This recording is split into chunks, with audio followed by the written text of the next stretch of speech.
Hey everybody, Happy New Year! How's it going? Did you enjoy your break? I hope so. I know I definitely did. I went back home to Maryland for a Christmas break, and I was there for New Year's, and I spent a lot of time with my friends and my family. Didn't get to see everybody, but I still enjoyed my break. It was a good time. So I'm back, I'm refreshed, the semester started, I'm back in work, and I'm just on a roll. So I'm off to a good start to my 2018, and I hope you are too. All right, so in this video, I want to talk about communication. Well, I'm going to talk about communication. If anyone knows me, they know like I'm really big on communication, and it's just really dear to my heart. And if you watch any of my other videos in the past, in the past as if it was like so long ago. Well, it was last year. Recording? Okay, cool. But yeah, so if you watched the videos before, you know how I have been communicating with my family and like with other people, discussing about how we feel and just being vulnerable and so forth and so forth and so forth. So it's really big. But I'm going to talk about it from the lens of the show This Is Us. Disclaimer. If you did not watch the most recent episode, I think the new one that just came out maybe this week, I think it's called The Fifth Wheel. I'm going to probably ruin it for you, so you might want to pause, put a pin in this, and then go watch it, or and then come back, because yeah, a lot of the meat that I'm gonna be talking about is coming from that video. And if you, or that episode, and if you actually don't watch that show at all, what you doing? It's 2018. What are you doing? We're on season 2. What, season 3 now? No, season 2 still. And like, I'm not understanding. Okay, just kidding. No, but seriously, honestly, you need to get on that show. Like, it's so good. But anyways, so yeah, I'm not gonna go in to tell you why the show is great. I'm just going to start talking about it. And if you want, you can go Google the show and find out what it's all about. And then maybe if you want, you can take a chance and watch it. But if you do watch the show, but you're not up to date, let's just pause this. You can come back to this later. This video will still be here when you come back. Just pause this and go watch it, and then you can come back to this.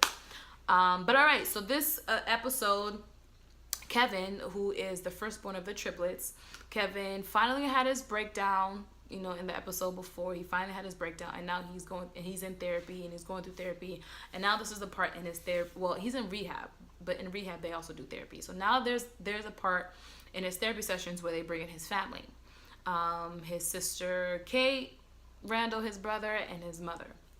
So he's pretty much expressing to them everything, like how he's felt. He apologized to them first and foremost for all the things that he's done to them, and then he discusses how he's even come about to being in rehab and what he discovered about himself. See, self-discovery, when you know yourself, it's important, guys. Like, it's really important.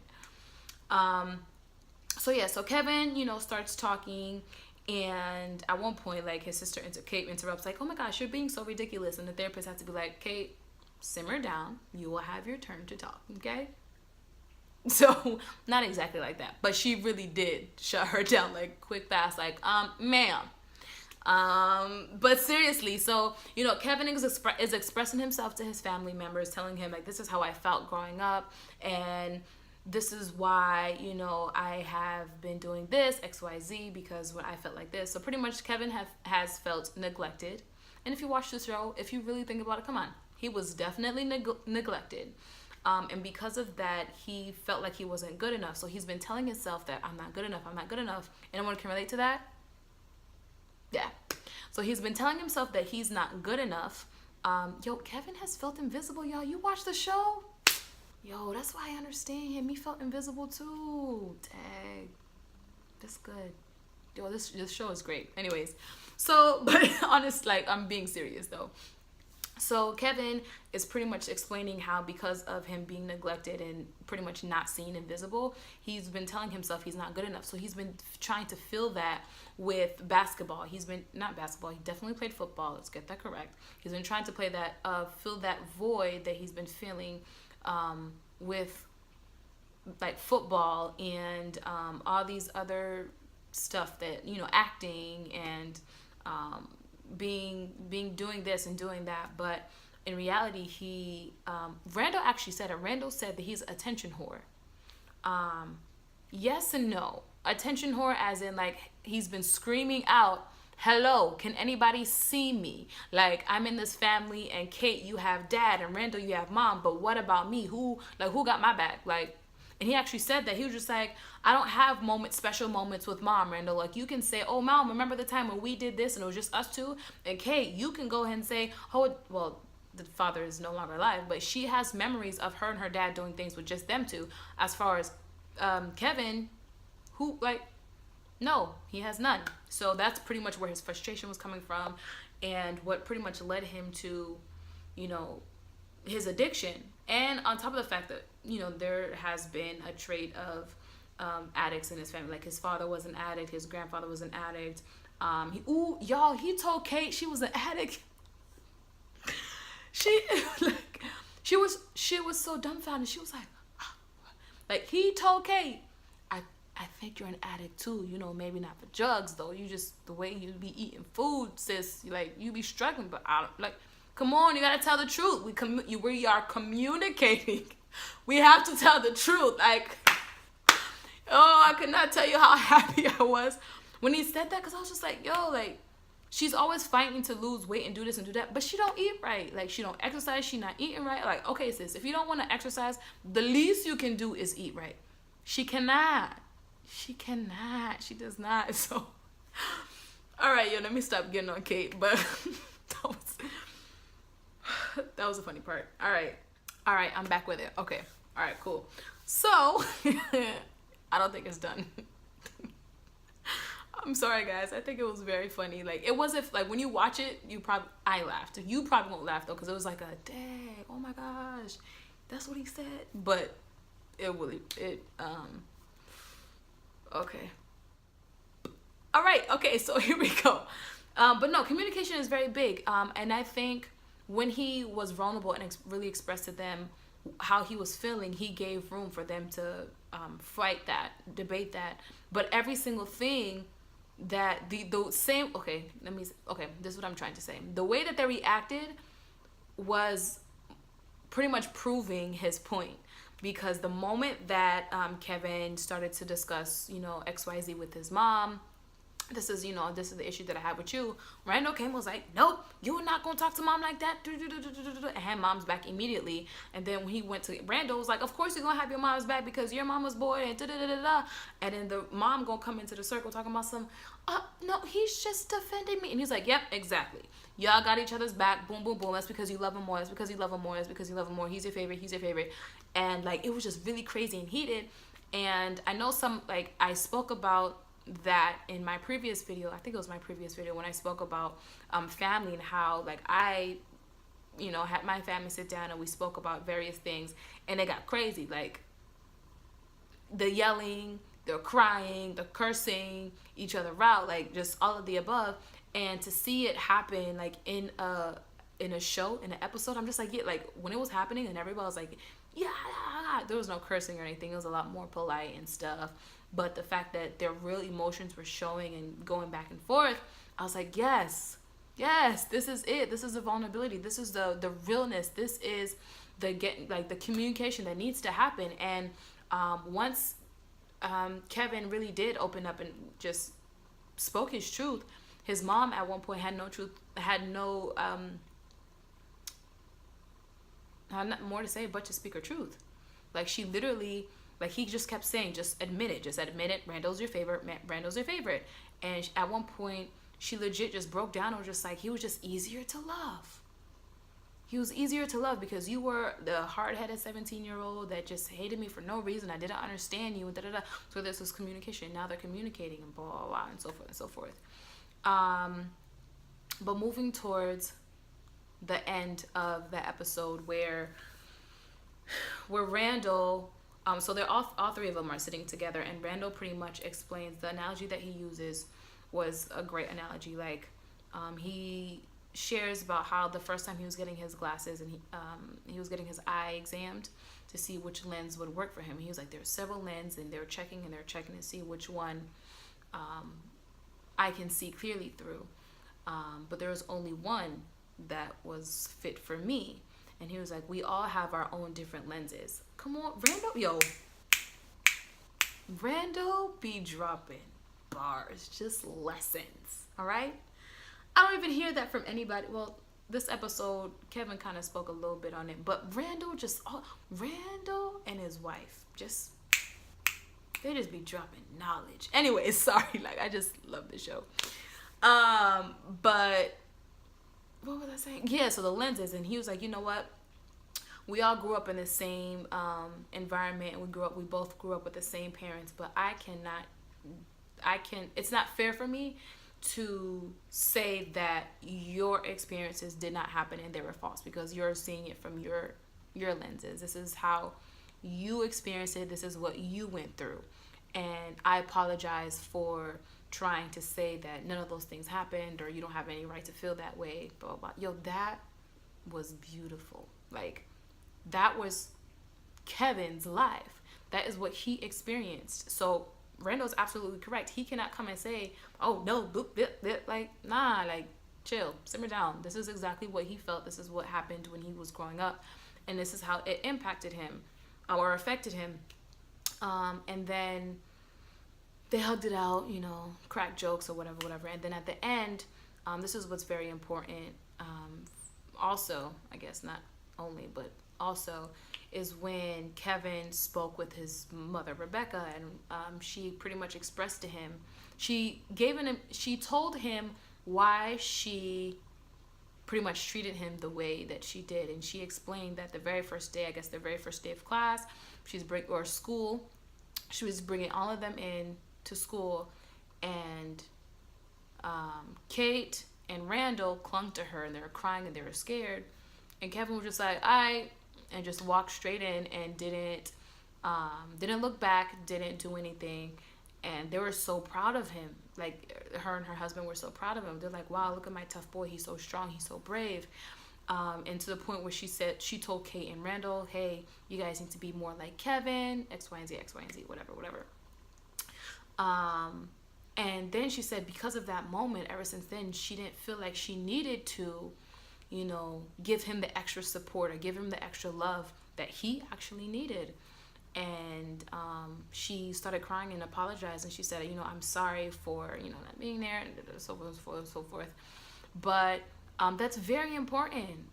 That is very, very important. Like, if we don't communicate with each other, not just family and friendships and like marriage and, you know, regular relationships such as, you know, boyfriend, girlfriends, whatever, if we don't communicate, there are some things that we're just going to miss. And there's something that we love to do. We love to assume. We love to make assumptions about why that person did that, why this is happening, why. We like to make assumptions based off of whatever our mind pictures and, you know, thinks about, or whatever we perceive is going on, whatever we see through our lenses. But we actually won't know what's really going on until we say something to the person. Like, yo, why'd you do this? Or why is this going on? This is what I've been seeing. This is what I've been feeling.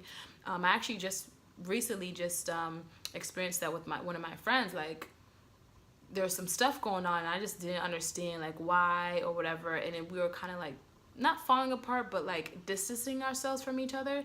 And I was like, nah, yo, like, we friends. Like, what's up? Why is this going on? This is how I felt. This is how you treated me. And this is what's happening. And in return, she told me, nah, X, Y, Z. This is what it is. This is why. This is da. And in my head, I'm just like, wow. Like, so there was just so much miscommunication going on. And we probably would have never ended up resolving anything, or